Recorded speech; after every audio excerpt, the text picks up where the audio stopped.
ជំរាបសួរបងៗទាំងអស់គ្នាចា៎បងថ្មីទៀតហើយពីពេចនីតាជីមបៃលិនបងអូខេបងសម្រាប់ថ្ងៃនេះគឺខ្ញុំសូមចេញជាមួយនឹងចិញ្ចៀនរបស់មនុស្សប្រុសបងចា៎ហើយសម្រាប់បងនេះក៏មានម្ចាស់ផងដែរបងហើយអរគុណខ្លាំងមែនទែនសម្រាប់បងប្រុសសម្រាប់ការពេញចិត្តក៏ដូចជាការចាប់អារម្មណ៍លើ page របស់ប្អូនបងណាអរគុណខ្លាំងមែនទែនបងហើយសង្ឃឹមថាបងយកឲ្យបានទៅបងនឹងពេញចិត្តចា៎បងអូខេបងសម្រាប់អញ្ជៀនដែលនៅខាងមុខនេះបងនិយាយទៅគឺស្រាយធំមែនតើຂະຫນាត់អញ្ជៀនមនុស្សប្រុសណាបងណាចាຂະຫນាត់អញ្ជៀនមនុស្សប្រុសគឺទំហំដៃគឺលេខ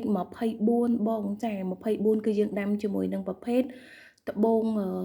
ចម្រុះពណ៌បងចាចម្រុះពណ៌ហើយគ្រាប់ធំខ្លាំងមែនតើបងសម្រាប់មកវងនេះបងប្រុសពាក់នៅលើដៃនិយាយទៅគឺស្អាតចេញមកចង់និយាយថាຂະຫນាត់លក្ខណៈចង់និយាយថាបែបធំហ្មងណាបងចាអញ្ចឹងសម្រាប់បងដែលស្រឡាញ់ជាមួយនឹងຂະຫນាត់បែបនេះបងអាចចូលឆាតបានណាបងណាអាចធ្វើការកម្មង់គឺបងអូនធ្វើតម្រូវលេខដៃជូនបងបានអូខេបងចាសម្រាប់វីដេអូនេះគឺមានតែប៉ុណ្្នឹងទេអញ្ចឹងសម្រាប់បងដែលចង់បានជាមួយនឹងຂະຫນាត់អញ្ជៀនពាក់មេដៃក៏បានពាក់ចង្អុលដៃក៏បាននេះបងអាចចូលឆាតបានណាបងណាអូខេអរគុណច្រើនបងជួបគ្នាវីដេអូក្រោយៗទៀតបងណាចាជម្រាបលាបង